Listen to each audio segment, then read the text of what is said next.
نحمده ونصلي على رسوله الكريم أما بعد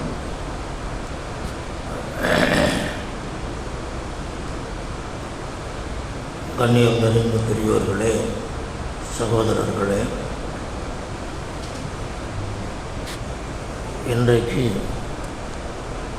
முத்தகீன்களுடைய சில பண்புகளை அல்லாஹ் சொல்லுகிறான். அல்லாஹ்வை பயந்த நல்லடியார்கள் அவர்கள் சொர்க்கத்தில் இருப்பார்கள். அதற்கு காரணம் அவர்கள் கானு கபில தாலிக முஹ்சினீன், இதற்கு முன்னால் அவர்கள் நன்மையான காரியங்களை நிறைய செய்யக்கூடியவர்களாக இருந்தார்கள். இன்னொரு விளக்கம், எல்லா அமல்களையும் இஹ்லாஸான முறையில் செய்யக்கூடியவர்களாக இருந்தார்கள். ரெண்டாவது, கானு கலீலம் மினல் லைலி மா யஹ்ஜஊன், இரவில் மிக குறைவாகவே அவர்கள் தூங்கக்கூடியவர்களாக இருந்தார்கள். வபில் அஸ்ஹாரி ஹும் யஸ்தக்ஃபிரூன், சஹருடைய நேரத்தில் அவர்கள் பாவ மன்னிப்பு கேட்கக்கூடியவர்களாக இருந்தார்கள் என்று சில முத்தகீன்களுடைய பண்புகளை அல்லாஹ் சொல்லுகிறான். முக்கியமான ஒன்று, இரவிலே மிக குறைவாகவே தூங்குவார்கள், அதிகம் இபாதத்து செய்வார்கள். தூக்கம் குறைவு, இபாதத்து அதிகம். இப்படி ஒரு தப்சீரை இமாம் இப்னு ஜரீர் தப்ரி ரஹ்மத்துல்லாஹி அலைஹி அவர்கள் சொல்லுகிறார்கள்.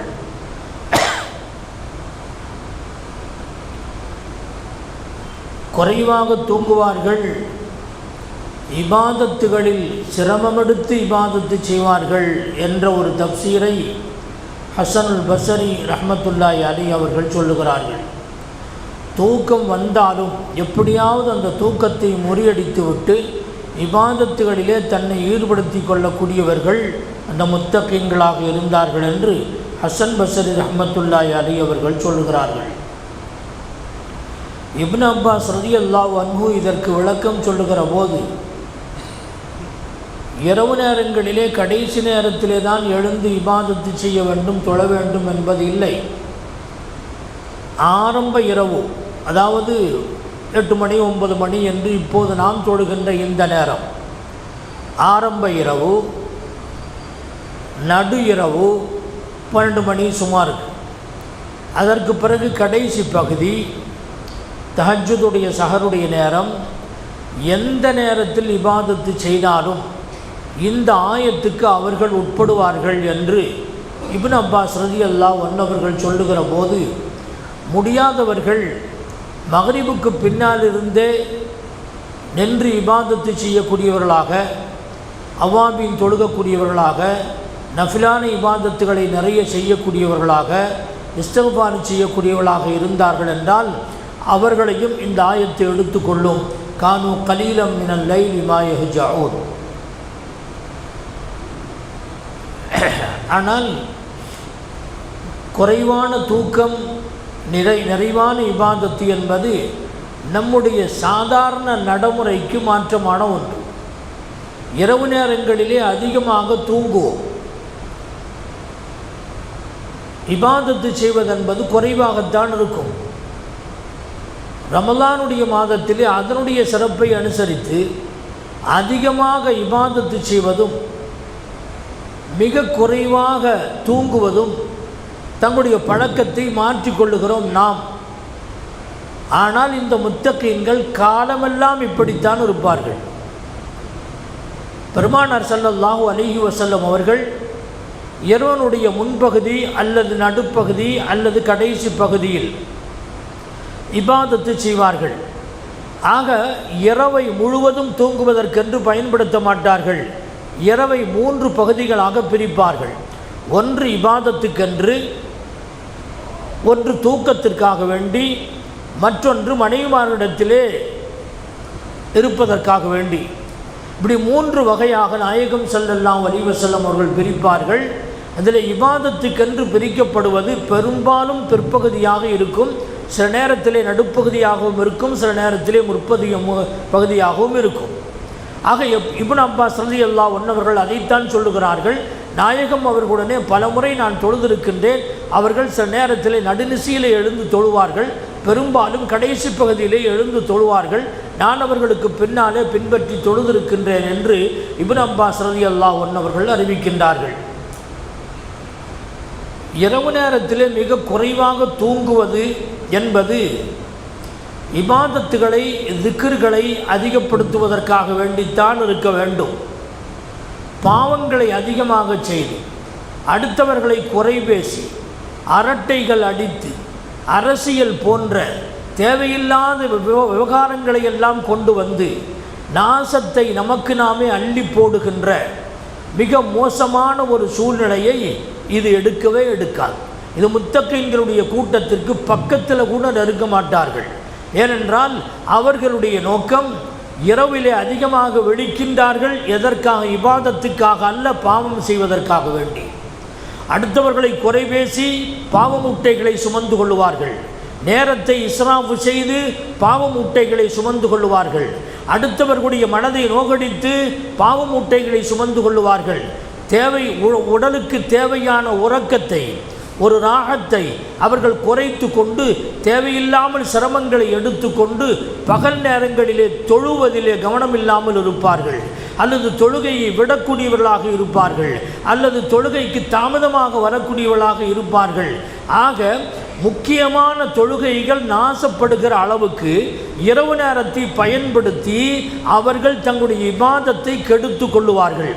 இவர்கள் இந்த ஆயத்திலே வருவார்களா என்று சொல்லும்போது ஒரு ஆயத்தை மேற்கோள் காட்டுகிறார்கள். இவர்கள் கடைசி தரஜாவில் இருக்கிறார்கள். ஹலத்து அமலன் சாலிஹன் வ ஆஹர சய்யிஅன். சாலிஹான அமல்களை கெட்ட அமல்களுடன் கலந்து கொள்ளுவார்கள். கொஞ்சம் இதையும் செய்வாங்க, கொஞ்சம் அதையும் செய்வாங்க. ஹலத்து என்றால் கலந்து விடுவார்கள். அமலன் சாலிஹன் வ ஆஹர சய்யிஅன். ஒன்று நல்ல அமல், இன்னொன்று கெட்ட அமல். இந்த ரெண்டையும் ஒன்றோடொன்று கலந்து செய்வார்கள். அப்படி வரும்போது கெட்ட அமல்கள் செய்ததனுடைய பாவம், அதனுடைய தோஷத்தை நல்ல அமல்களின் மூலமாக அல்லாஹ் நிவர்த்தி செய்வான். ஆனால் அவர்களுக்கென்று தனி சிறப்பு எதுவுமே கிடைக்காது என்ற கருத்துப்பட இப்னு அப்பாஸ் ரலியல்லாஹு அன்ஹு அவருடைய ஒரு தஃசீர் இப்படியும் இருக்கிறது. ஆக கண்ணியத்திற்குரிய பெரியவர்களே, நேரங்களை, குறிப்பாக ரமலானுடைய மாதங்களை, ராத்திரி நேரங்களை இபாதத்துக்காக வேண்டி செலவு செய்ய வேண்டும். அப்படி செலவு செய்ய முடியவில்லை என்று சொன்னால் பேசாமல் மௌனமாக இருந்து விட வேண்டும், படுத்து விட வேண்டும். படுத்தால் கூட அது ஒரு இபாதத்தாக ஆகும். நாம் தஹஜ்ஜுதுக்கு எழ வேண்டும், சஹருக்கு எழ வேண்டும் என்ற எண்ணத்தில் படுத்து விட்டால் அதுவும் கூட இபாதத்தாக ஆகும். ஆனால் அது நேரம் வரை முழித்து கொண்டே இருந்து நேரத்தை வீணடித்து பாவங்களை சம்பாதிப்பதன் மூலமாக இந்த ரமலானை அசுத்தப்படுத்துகிற கூட்டத்தில் தான் நாம் ஆகுவோம். இந்த ஊரில் இல்லை, நான் வெளியூரை சொல்லிட்டு இருக்கிறேன். பெரும்பாலான ஊர்களிலே இந்த ரமலானுடைய தராவீஹுக்கு பின்னாலே அரட்டை அடிக்கின்ற, கீபத்து பேசுகின்ற, புறம் பேசுகின்ற பழக்கம் சர்வசாதாரணமாக ஆகிவிட்டிருக்கிறது. எனவே கண்ணியத்திற்குரியவர்களே, இங்கே முத்தகீன்கள் யார் என்று சொன்னால் இரவு நேரங்களிலே குறைவாக தூங்குவார்கள், அதிகமாக இபாதத்து செய்வார்கள். வபில்லா ஸஹாரிஹும் யஸ்தக்ஃபிரூன். சஹருடைய நேரத்தில் அல்லாஹ்விடத்திலே பாவ மன்னிப்பு தேடுவார்கள். ஏத்திகாஃப் இருக்கக்கூடிய நல்ல மனிதர்களுக்கு இது போன்ற ஒரு பெரிய பாக்கியம் கிடைத்திருக்கிறது. சஹருடைய நேரத்தில் இஸ்திக்ஃபார் எல்லோருக்கும் அது உண்டு. சஹருக்கு எந்திரிக்கிற நேரத்தில் 8 ரக்காத்து தொழுது அல்லாஹ்விடத்திலே துஆ செய்கின்ற ஒரு பாக்கியம் எல்லா நோம்பாளிகள் கிடைக்கும். அதற்காக வேண்டி சிரமத்தை எடுத்துக்கொள்ள வேண்டும். குறிப்பாக பள்ளிவாசல்லையே அல்லாஹ் அல்லாஹ் என்று இருக்கக்கூடிய ஏத்திகாஃப் இருக்கக்கூடியவர்களுக்கு மிக சுலபமாக இஸ்திக்ஃபார் செய்யக்கூடிய பாக்கியம் கிடைக்கும். ஒரு ராத்திரி ரமலானை பயன்படுத்துவது இருக்கிறதே சாதாரணப்பட்ட ஒரு பாக்கியம் அல்ல. இப்னுல் கையிம் ரஹ்மத்துல்லாஹி அலைஹி பெரிய ஹதீஸு கலையிலேயும் ஃபிக்ஹ் கலையிலேயும் கைதேர்ந்த ஒரு பெரிய நிபுணர் இப்னுல் கையிம் ரஹ்மத்துல்லாஹி அலைஹி அவர்கள் ஒரு கிதாப் எழுதியிருக்கிறார்கள்.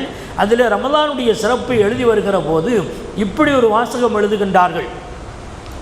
இறந்து போனவனை எழுப்பி அவன் இப்படியெல்லாம் நாசமாக்கிட்டமே, வாழ்நாள் வீணாக்கிட்டமே என்று கைசேதப்பட்டு கொண்டிருக்கக்கூடிய அவனை எழுப்பி உனக்கு என்னடா வேணும் என்று கேட்டால் அவன் சொல்லுவான், ரமலானுடைய ஒரே ஒரு ராத்திரி எனக்கு கிடைச்சா போதும் என்று அவன் சொல்லுவானாம் என்று எழுதுகின்றார்கள்.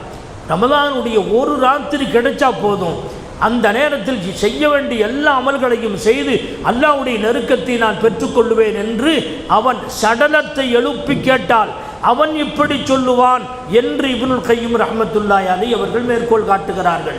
எனவே ஒரு அற்புதமான ஒரு பாக்கியம் நிறைந்த ஒன்றுதான் ரமலானுடைய, அதுவும் கடைசி பத்தினுடைய இரவுகளிலே செய்கின்ற இபாதத்துகள், மிக முக்கியமான இரவுகள்.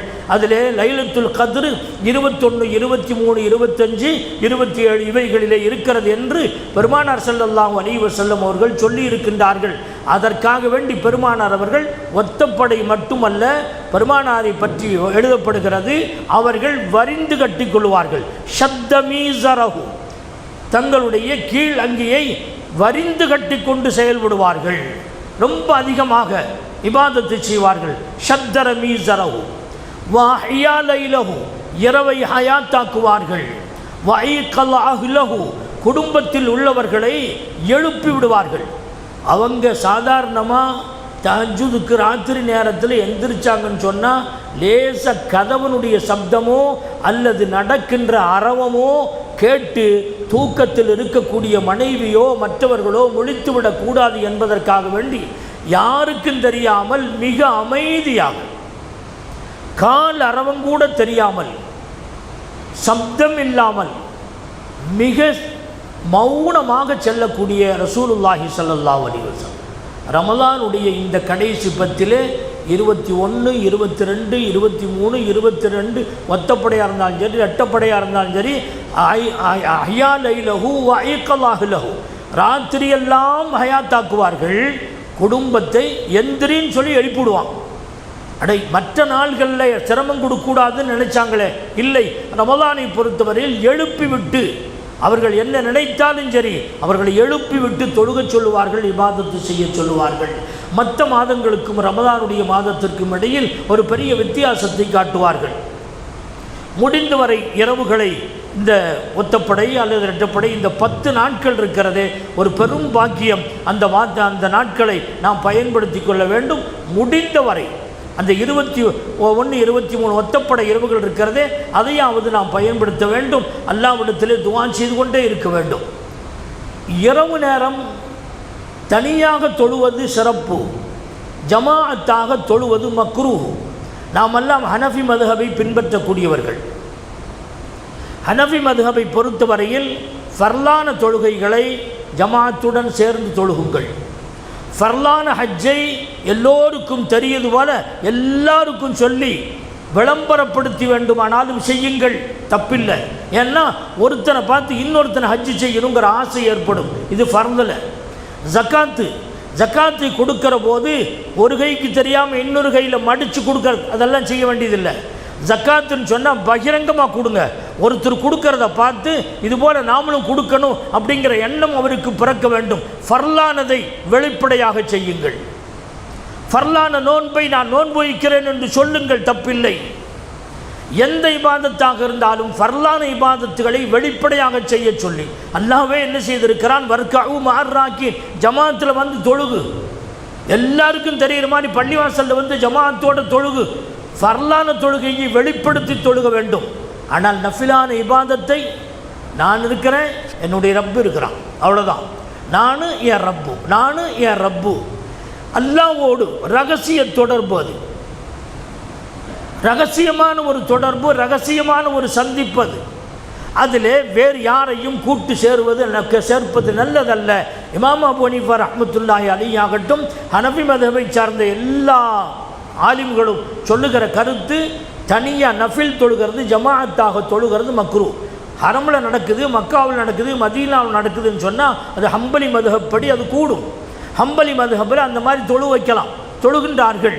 அங்கே நீங்கள் சேர்ந்தீங்கன்னு சொன்னால் அது வேறு கணக்கு. ஆனால் இங்கே அது போன்ற ஜமாஅத்தை ஏற்படுத்தி கொண்டு மக்காவிலாம் தொழுகிறாங்களே, மதீனாவிலாம் தொழுகிறாங்களே, தொழுகின்றார்கள். ஒரு மதுஹபை மட்டும் பின்பற்ற வேண்டும். ஏதாவது ஒரு மதுஹபை பின்பற்ற வேண்டும். இங்கே தேவைப்பட்டால் இங்கே ஒரு மதுஹபு, தேவைப்படலைன்னா அந்த பக்கம் இன்னொரு மதுஹபு, இப்படி அங்கும் இங்கும் ஆற்றுல ஒரு கால சேர்த்துக்கள் ஒரு காலம் வச்சிருக்கிறோமே, அந்த மாதிரி ஒரு சூழ்நிலையை மதுஹபை பொறுத்தவரையில் எடுக்கக்கூடாது. எம்மதமும் சம்மதமும் என்பதை போல எல்லா மதுஹபுகளும் சம மதுஹபுகள் தான் என்ற எண்ணம் நமக்கு வந்துவிடக்கூடாது. ஒரு இமாம் அவர்கள் ஒரு அடிப்படையை வைத்து அந்த சட்டங்களை இயற்றி இருக்கின்றார்கள், அதையே எல்லா விஷயத்திலையும் பின்பற்றுகின்றோம், இதிலையும் அதைத்தான் பின்பற்ற வேண்டும். இமாம் அபூ ஹனீஃபா ரஹ்மத்துல்லாஹி அலைஹி அவர்கள் சொல்லுகிறார்கள், நஃபிலான இபாதத்தை ரகசியமாக செய்யுங்கள். நஃபிலான ஹஜ்ஜுக்கு போகிறீங்களா, யாருக்கும் தெரியாமல் போங்க, சத்தமெல்லாம் போயிட்டு சத்தமெல்லாம் வந்துருங்க. நஃபிலான சதக்காக்களை கொடுக்குறீங்களா, யாருக்கும் தெரியாமல் கையில் பொத்தி கொடுங்க. ஏன்னா நஃபிலான நிறைய கொடுக்குறாரு, வாரி வாரி கொடுக்குறாரு அப்படிங்கிற எண்ணம் வரும்போது மனசில் ஒரு மமதை ஏற்படும், அது வரக்கூடாது.